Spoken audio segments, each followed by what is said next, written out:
What is going on, beautiful people? Welcome to another episode of the Narcissists Code. I'm your favorite self-aware narcissist, Mr. Lee Hammock, better known as Mental Healness across all social media platforms. If this is your first time seeing my face or hearing my voice, I'm a diagnosed narcissist and use my platform on social media to raise awareness for NPD, get more people into therapy, and also validate the victims, survivors, and thrivers of said disorder, said toxic traits, and things like that.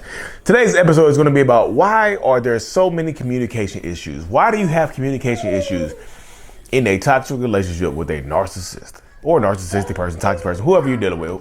Why are there so many communication issues?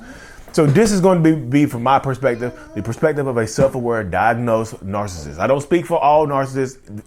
Opinions may vary for the crybabies in the back. But seriously, one of the main reasons that there are communication issues in relationships with narcissists is because the narcissistic person doesn't care what you have to say, unless it's in benefit to them, unless it's in praise to them. If you're not, I've said this before, y'all, but if you're not praising a narcissist, you are criticizing them. There is no middle ground. I know some people are like, well, Lee, we're not trying to criticize them. We're just trying to communicate with them. I want to communicate better. How do I communicate better? Y'all, it is damn near impossible to communicate with a narcissist that is not working. That is not working on themselves. It is damn near impossible. And that's not me just trying to put a damper on anybody's relationship or kill anybody's relationship status off or anything like that. This is me just being realistic with you to let you know that, like, sometimes there is not a lot of hope when you're dealing with narcissistic people. Unless you just give into their list of relationship demands, unless you do what they say, unless you do what they ask, typically they're not going to communicate with you well. They communicate with you well when they need something, when they want something. But if it's not in benefit of them, and it's like if they feel like it's inconveniencing them, then they're not going to communicate very well with you, are they? And that's the way it goes a lot of times when you're dealing with narcissistic people. Like, if if you're not communicating well with them, they're going to feel like this is it right here. This is the problem. They're like, if it's not in direct benefit to me right now or in the future, I'm not going to want to hear it. If you're trying to hold me accountable, I'm not going to want to hear it. If you're trying to criticize me or tell me I've done something wrong, I'm not going to want to hear it. If you're trying to express your feelings to me in a way that makes me uncomfortable, I'm not going to want to hear it. And what I mean by uncomfortable is you tell that narcissistic person that they're not treating you well. Hey, can we talk about my feelings and how I feel about this? And they're not going to want to hear that, y'all. You notice when the tone of a relationship, when the tone of a conversation is negative, then all of a sudden the narcissist loses track of how to communicate, right? They give you silent treatment, they yell and scream at you, they become dismissive of you. But if it's been benefit to them, if you're praising them, if you're just saying, hey, you treat me so good, you treat me so well. Your mama's not here, baby. Mama's gone. She'll be back in a minute. If you're praising me, like if you're not praising them, you're criticizing them. So if you're praising them, if you're like, hey, let me praise you real quick. Let me talk about how good you're treating me. They'll listen to that, won't they? They'll eat that up, won't they? They'll sit right there through the entirety of the conversation with you. If you're telling them how good they're treating you, or you're trying to validate them in some way, shape, or form, you're telling them how good a job they've done. But guess what? If the opposite is also true though. If you are not praising them and telling them how good they're doing, if it's anything negative that's going to bring shame or doubt or hurt their feelings or make them uncomfortable in any way or question their reality or question their worth, they're not going to want to hear it. And I know everybody's relationship, I know a lot of people's relationships have issues. I mean, this is not me just saying this is based just in narcissists. A lot of people have communication issues. But a lot of relationships, you can work through those communication issues because 2 people or 3 people, whoever, are willing to deal with each other, willing to listen and willing to negotiate and willing to compromise. There's no compromise with narcissistic people unless it is in benefit to them. So if y'all want a book on how to deal with narcissistic people, go read the book, How to Win Friends and Influence People. Read that book right there. How to Win Friends. How to Win Friends and Influence People can like teach you how to deal with narcissistic people. Because it has to be, if you want to communicate better with narcissists, it has to be a situation where they feel like they're winning. You have to make it feel like they were winning, or it's their idea, or it's somehow good, or the effect will be positive on them. Like there's gonna be a positive outcome associated with you talking with this communication right here. You have to make it seem like it's a good thing that you're communicating with them. You know what I mean?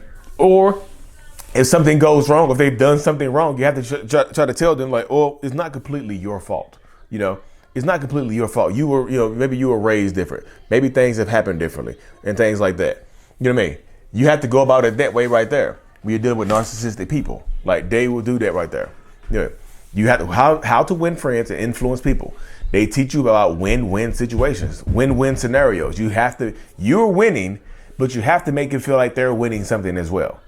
Even if they might be losing, even if you might be winning more. And this is like, and then again, I understand how stupid this sounds. I understand how childish this sounds. Why don't they just grow up? Why don't you just leave them? You see what I'm saying? Why don't they just grow up and be better human beings and grow up and be adults? Why don't you just leave it and be a better human being and leave this person and go find somebody else that treats you better? You see what I'm saying? It's not that easy. And it's not me trying to chastise you and say and victim blame. I'm just saying it's never that easy. Narcissistic people, a lot of them have mental health issues and personality disorders. You see what I'm saying? So they're not going to grow up and communicate. They're not going to grow up and learn how to communicate with you overnight. Oh, baby, no. Thank you.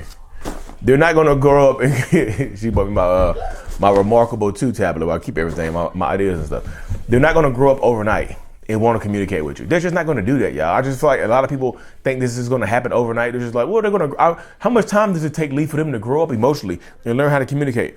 You might be dealing with this person for the rest of your life and they not learn how to communicate with you. Communication issues run rampant when you're dealing with narcissistic people, y'all. They just do. Yes, communication issues run rampant with narcissists and toxic relationships, y'all. It's just part of the dynamic that you're going to get. Well, Lee, we didn't sign up for this. You kind of did if you keep staying in it. You kind of did when you keep pushing forward against them over and over again, asking them to change their behaviors when they have look, you've been in a relationship 10, 20, 30 years.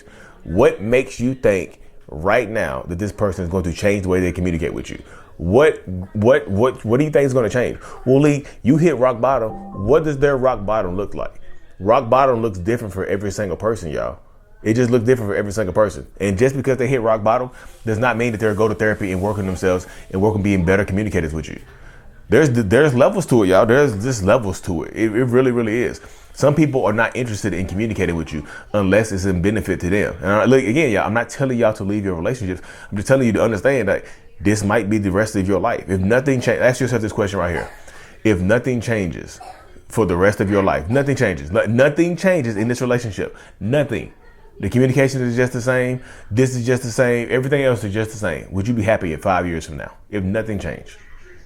Ask yourself the question. Well, if this happened, nothing change. If nothing changes, not even anything small, you're only older, but if nothing changes communication wise, are you happy 5 years from now, 1 year from now, 10 years from now? Or would you feel like you wasted time?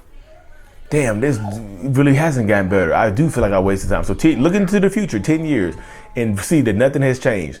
Are you happy right now? You can look back in your past and make the decision to leave or stay. Are you happy with your decision to stay 10 years down the road if nothing has changed? Well, yeah, leads more than communication. Like when I shut my damn mouth, a relationship is fine. When I shut up and just be quiet, the relationship is fine. Then you're not communicating. And this is another thing right here, y'all. When couples say we never argue, I don't know. Like I don't know if there's a red flag or not. I feel like when people say we never argue, I just feel like that's kind of red flaggy to me. I don't know. We never argue. When people say we never argue, I'm always thinking that one person is stifling themselves so they don't argue.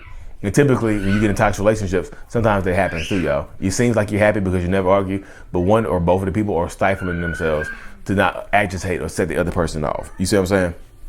And this happens quite a bit. So you have to stay empowered on your journey. You have to do what's best for you. You have to empower yourself and be as safe as you possibly can, y'all. Because the communication issues do not get better. You can, like I said, if you want to communicate with them, you have to make it feel like they're winning. You have to make them feel like they're winning or they are going to benefit from this communication.